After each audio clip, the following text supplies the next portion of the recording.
whenever the telephone rings after 11 o'clock, I just automatically assume that it's not going to be good news. I've never gotten any good news from anyone after 11 o'clock and up to about 8 o'clock in the morning.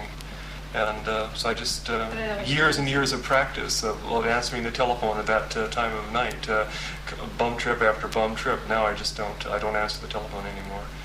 And I have a switch here on the telephone where I can turn it off. And it will ring, but I won't hear it. And if I want to assure my privacy absolutely, I just turn it off and no one can get through. Sometimes I'll do that like I'll be working on something and I won't want to talk to anyone, so I'll just turn off my telephone and it doesn't ring all day. It's a really incredible thing. It gives you control over the telephone. I'm not a victim of it. Like this.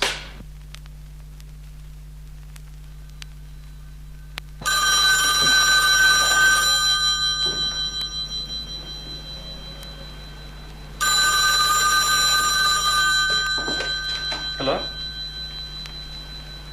You have him right here.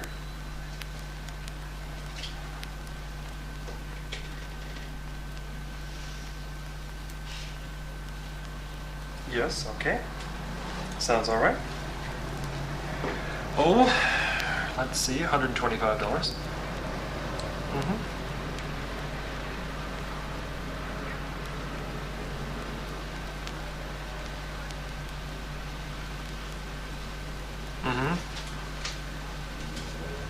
And when would the reading occur?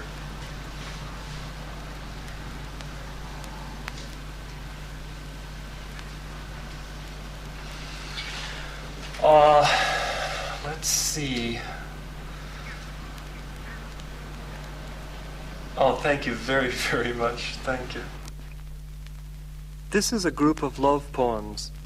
The first one is called the She Never Takes Her Watch Off Poem. For Marcia. Because you always have a clock strapped to your body, it's natural that I should think of you as the correct time, with your long blonde hair at 8:03, and your pulse lightning breasts at 11:17, and your rose meow smile at 5:30. I know I'm right. The Double-Bed Dream Gallows. Driving through hot, brushy country in the late autumn, I saw a hawk crucified on a barbed wire fence. I guess as a kind of advertisement to other hawks, saying from the pages of a leading women's magazine, "She's beautiful, but burn all the maps to your body. I'm not here of my own choosing." November 3rd. I'm sitting in a cafe drinking a Coke. A fly is sleeping on a paper napkin. I have to wake him up so I can wipe my glasses.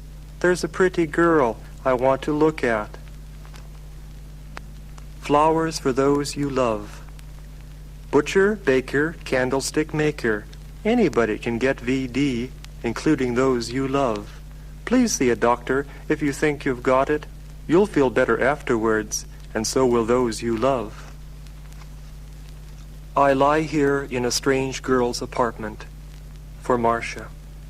I lie here in a strange girl's apartment. She has poison oak, a bad sunburn, and is unhappy. She moves about the place like distant gestures of solemn glass. She opens and closes things. She turns the water on and she turns the water off. All the sounds she makes are far away. They could be in a different city. It is dusk and people are staring out the windows of that city. Their eyes are filled with the sounds of what she is doing. The pill versus the Springhill Mine Disaster. When you take your pill, it's like a mine disaster. I think of all the people lost inside of you. Lovers. I changed her bedroom, raised the ceiling 4 feet, removed all of her things and the clutter of her life, painted the walls white, placed a fantastic calm in the room, a silence that almost had a scent, put her in a low brass bed with white satin covers, and I stood there in the doorway, watching her sleep, curled up, with her face turned away from me.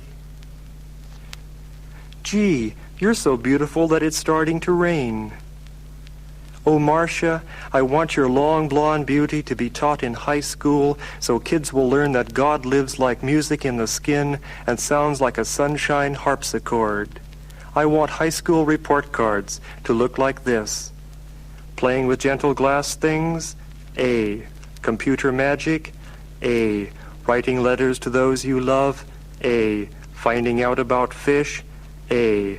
Marcia's long blonde beauty, A+.